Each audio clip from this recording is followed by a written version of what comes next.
Bonjour, je m'appelle Éric Chambellan, je suis neuropsychologue au CERC et je travaille principalement auprès des adultes depuis plus d'une dizaine d'années. Si vous regardez cette vidéo, c'est certainement que vous avez bientôt un rendez-vous en neuropsychologie. Alors, que va-t-il se passer?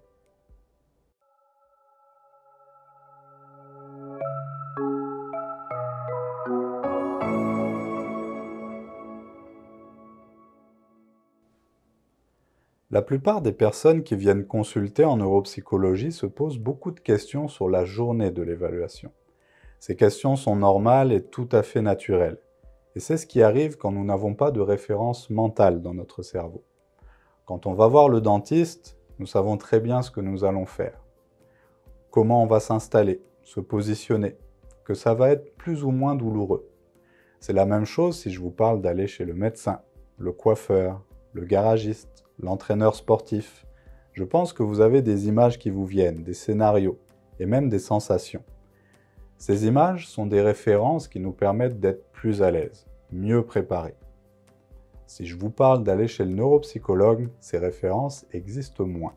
J'ai pu entendre beaucoup de questions durant ces années de pratique. Je peux en citer quelques-unes.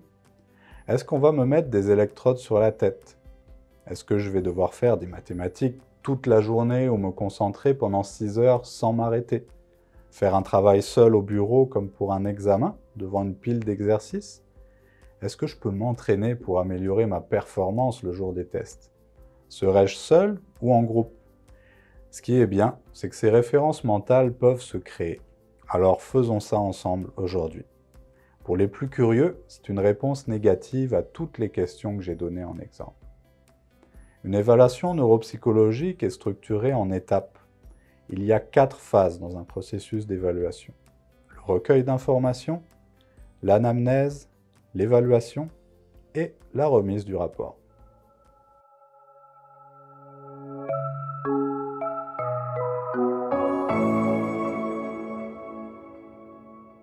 Le recueil d'informations qui a lieu en amont de l'évaluation nous permet d'avoir une connaissance de votre situation avant même de vous rencontrer, ce qui nous permet déjà d'orienter notre travail et nos questions lors de notre rencontre.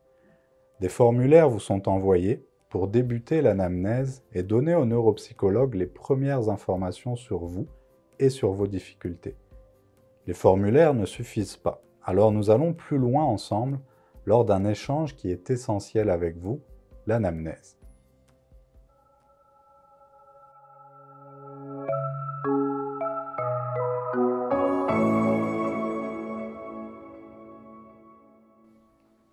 L'anamnèse. Un mot bien compliqué qui veut dire que le neuropsychologue va recueillir des informations sur vous, sur votre histoire de vie, vos difficultés, et clarifier vos attentes envers le processus d'évaluation.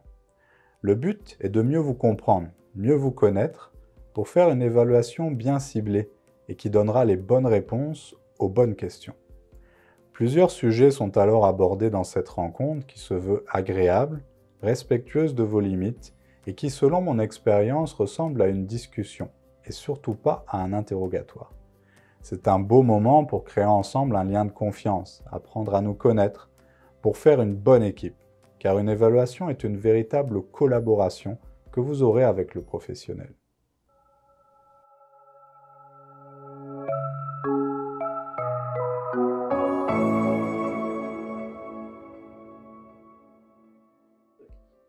L'évaluation, c'est le temps des tests. Ce mot-là génère toujours un certain stress, ce qui est normal. Mais le neuropsychologue utilise ces tests comme des outils de travail, des moyens pour mieux réfléchir à ce qui explique vos difficultés et estimer vos fonctions cognitives. Les tests seuls ou pris comme des chiffres ne nous apprennent rien. On les regarde en ayant toujours en tête votre histoire, votre personnalité, vos difficultés particulières, et donc ces outils sont un pont entre votre cerveau et votre manière de l'utiliser. Vous serez avec le neuropsychologue toute la journée. Ce n'est pas comme des examens d'école où vous avez une pile de tests à faire seul que le neuropsychologue viendra récupérer plus tard. Vous serez en interaction avec lui, il va prendre en note vos réponses, gérer le rythme de la journée avec vous, vous expliquer quoi faire, comment. Vous n'aurez qu'à utiliser votre beau cerveau pour trouver des réponses ou des solutions aux problèmes. Le plus souvent, les tests sont papier-crayon, avec des réponses verbales ou manuelles. Mais il y a aussi des tests qui utilisent du matériel comme des cubes, des jeux, des cartes, un ordinateur, des questionnaires. Les tests sont assez variés et vont voir plusieurs fonctions cognitives. La mémoire, l'attention, le langage, le raisonnement, les fonctions exécutives, ce qui évite l'ennui et la surchauffe d'une seule zone de votre cerveau. Vous faire passer des tests d'attention toute la journée aura seulement comme effet de vous épuiser et sera peu intéressant pour estimer votre profil global.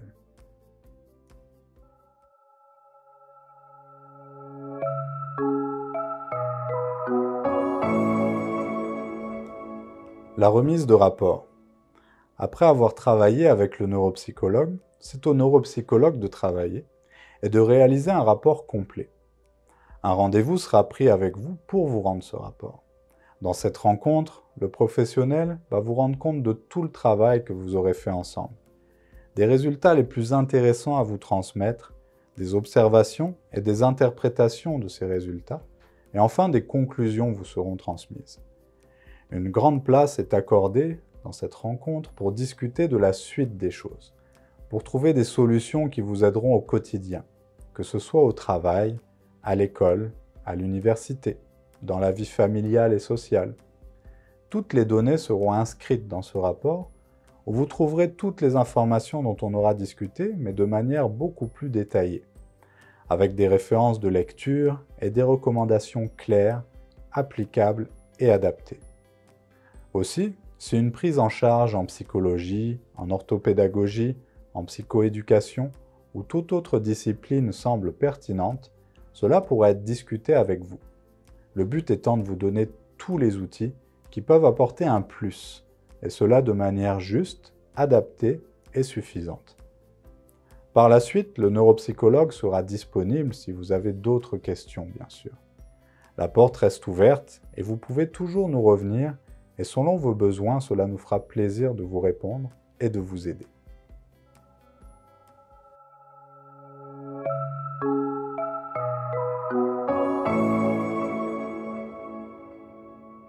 Voilà, donc pas de magie, pas d'électrode, pas de douleur, pas de choses trop compliquées ou de risque de ne pas être capable de passer au travers du processus. On vous accompagne, on fait le chemin ensemble, et cette journée est toujours une belle journée dont on garde de bons souvenirs. J'espère avoir répondu à pas mal de vos questions et avoir pu créer une référence mentale de ce que l'on fait chez le neuropsychologue. En ayant cette image, il y aura moins de stress et vous serez sans doute plus à l'aise sur le chemin vers nos bureaux. Donc, au plaisir de vous rencontrer et de passer la journée ensemble. À bientôt.